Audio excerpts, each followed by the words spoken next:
Good morning, guys. How you guys doing today? It's Jay Liam bringing us another video. Now today I want to start with by saying I'm sorry for taking a break on YouTube.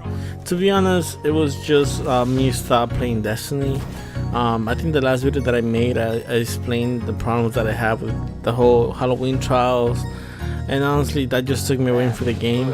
But I guess going into this week, actually, this past weekend, actually, I saw trials and I saw the map was the Widow score, and actually that brought me back into Destiny again. I just enjoyed playing that map. I thought it was fun. At least for me, it was really fun to just playing trials this past weekend. So that got me into the game, and then when I saw that Iron Banner was coming back this week, I actually got really excited. I don't know, I just felt like something about getting back into playing Destiny in the regular like I used to do back in the day. It was just fun to me. So I actually was really excited about Iron Banner, and I honestly went into Iron Banner with the best expectations of just having fun and playing, just playing Destiny. I guess just a I'm gonna try to make like just a balance of the good and the bad of Iron Banner. And to start with, I'm gonna start with the bad, and honestly, and I guess is the worst thing of Iron Banner, which is the connection problems that you have when it comes to matchmaking. I feel that Destiny hasn't, I'm sorry, Bungie hasn't been able to fix the connections as far as just Crucible, but I think that Iron Banner suffers the most when it comes down to this.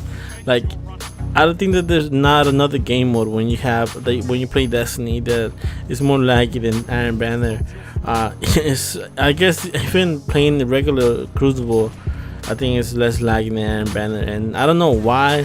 I know that they have said that they have done some fixes into the algorithm of how matchmaking comes.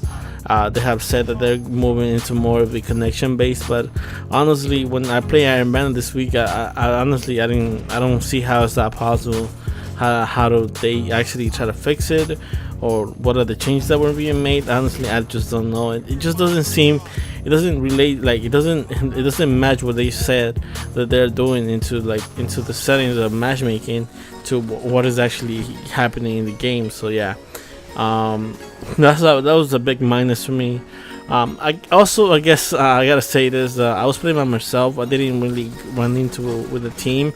I was just playing by myself, solo queuing, and honestly, solo queuing Iron Banner is the worst thing. Just prepared to lose, I think, most of the matches.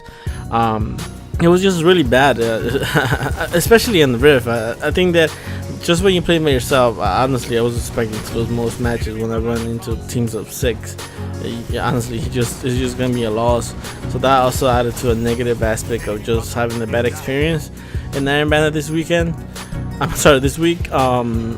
I guess when it comes down to it, and I look back into I think last month's Iron Banner, I think everybody was just I think everybody went into with closed eyes. Like, no one didn't care about connections, no one cared about anything, just because the Clever Dragon was the weapon that dropped. So that made it like a farming, that become farming for a lot of Destiny players, where it was just farming for the best roll of that gun, because obviously the Clever Dragon is one of the best weapons on the Crucible right now. It's obviously is the meta, so everybody went into it with just trying to get the best roll that they can. And I think that was our last pass Iron Banner. Now coming back to this one, I will say that the gun is the Distant Star, which is the scout rifle for the Iron Banner. And honestly, I feel that scout rifles are already underpowered. Even if you get the best roll in the scout rifle, I don't think that it's something that's gonna be good against other weapons. So for me, it didn't matter me getting the weapon at all. I didn't care for like any drops. Also, the secondary is the fusion rifle. I think it's called. I'm not really sure what is the name of the fusion rifle. I'm sorry for that, but yeah. But the fusion rifle again is another regular fusion rifle. I think you can get better rolls, and just can get a better weapon in different activities on Destiny.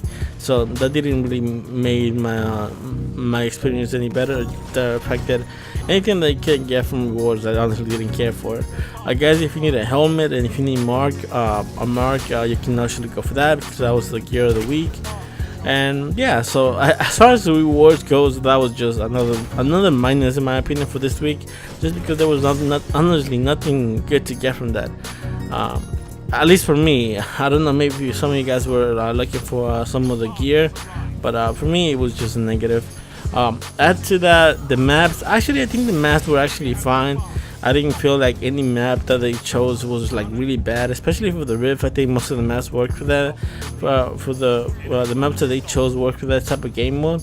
So actually, maps I would say was a positive. There was no weird maps that they used. I thought that everything was actually okay.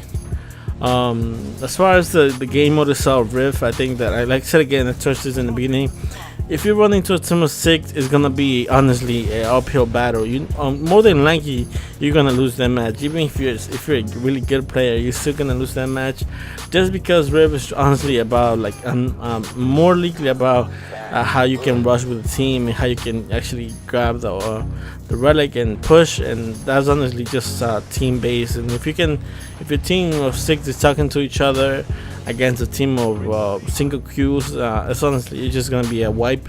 I think Mercy is probably at the end of most matches when it's a team of 6. So yeah, honestly it was bad.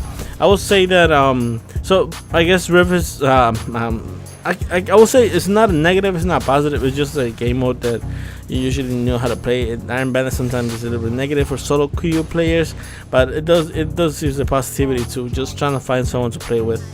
Now the bounties that they have, actually I think that they do a good job on the fact that even if you lose the match, you're still gonna do progress on your bounties, so you're still gonna get the rewards. I think that there's a bounty where it's like complete the match, give you 5 points. If you win, it gives you 10, but it's progress. I mean, if you lose the match, you're still progressing in your bounties.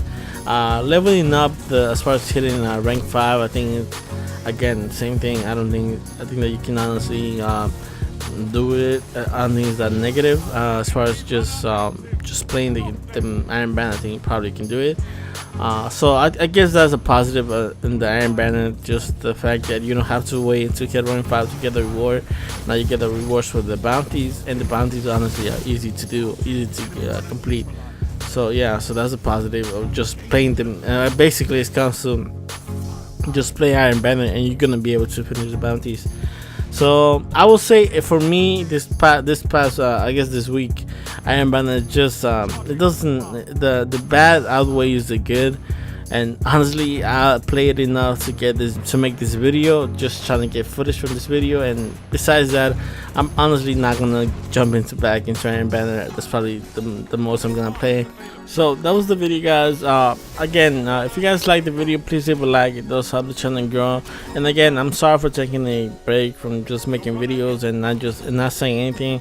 I promise you guys, I am gonna try to make more content, and just also I'm gonna try to bring in other games into the channel.